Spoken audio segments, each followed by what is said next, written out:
Hello everybody. I'm going to be talking about my recent experience with a Dodge Challenger ignition off draw. You'll see down here I have two chargers. One is actually hooked up. It's a 4-amp battery charger, and it is a smart charger battery tender type device.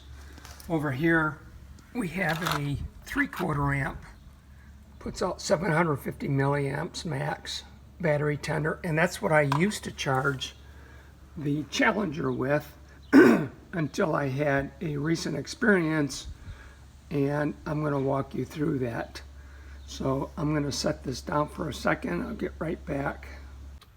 Okay, I'm back in my trunk of the Dodge Challenger RT Plus. You can see that right up there. It's 5.7 Hemi. That's just some details. Anyways, I wanted to share with you how I deal with keeping this battery charged. I've done a lot of reading about this and finding out that a lot of guys are having issues with batteries going dead on this car. And there's a couple reasons. One is they may not be driving it enough, obviously. But what I'm finding out is that there is quite a bit of ignition off draw with this car. And so it really does behoove myself, anyways, to keep this thing charged up. So what I did was, in fact, what I do is every time I come back, it goes right on the charger. It doesn't matter what I've been doing, it gets right back on the charger. And what I did was I hooked up a jumper to the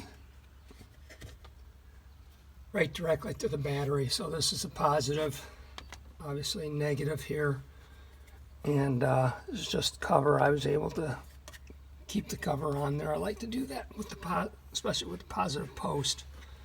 I also sprayed my terminals, keep any corrosion from working up. Anyways, so then with that jumper, I'm able to keep a access right here, and this is the plug.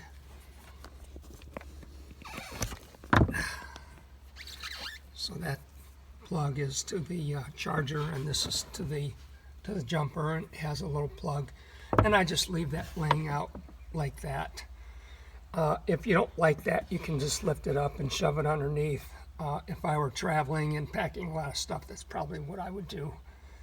So, anyways, I had a situation the other day develop. Typically, I've been using a 3/4 amp charger, and I had this right here by Deltran, so they work good. I've got about 5 or 6 of these, and up until about a week ago, it's been doing fine.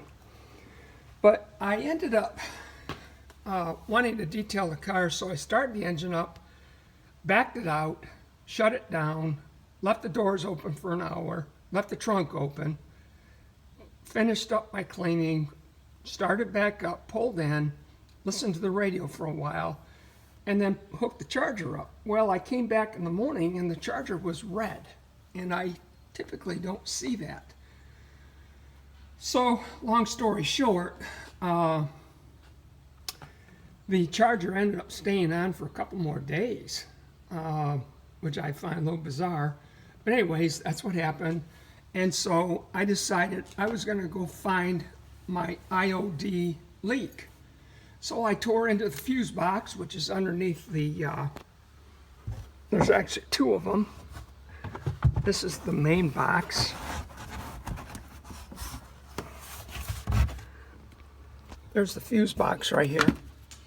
And I got in there, and basically I started troubleshooting one fuse at a time to see if I could ascertain where my leak was. Well, the first thing I found was on the ammeter, which I hooked up to the negative in series, and I found almost 4 amps.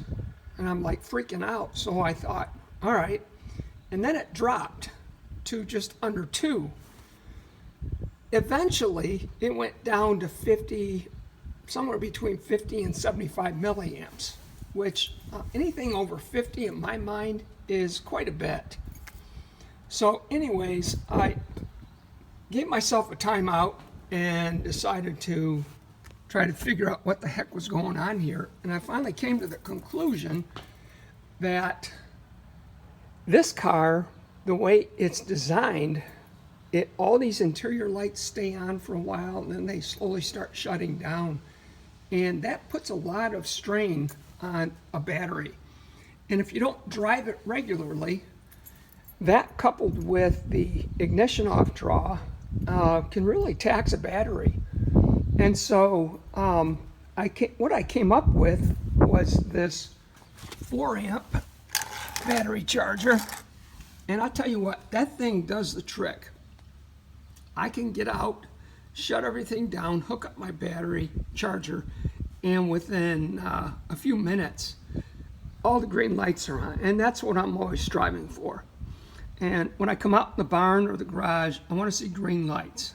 I don't want to see a charger on red, which means it's charging for very long. And so I just wanted to share this with you guys and let you know that I think a lot of the IOD or the dead battery problems could be solved if people either drove their vehicles more or put a battery tender on. And if you're going to do it, I highly recommend either a 3 or 4 amp battery tender to deal with the heavy draw with the Dodge Challenger. I have an 07 Dodge truck, and the 3/4 amp does fine. And same with my boat, the Kubota tractor, the mule utility vehicle. Those all do fine with a 3/4 amp charger. But for this particular application, I recommend going a little bit bigger, and I think you'll have a lot better luck. Just a couple other tips. I've proven to myself that using battery tenders is the way to go to stretch a battery. My truck is an 07 and I'm on the second battery as of last year. That battery went over 12 years. There's the Dodge.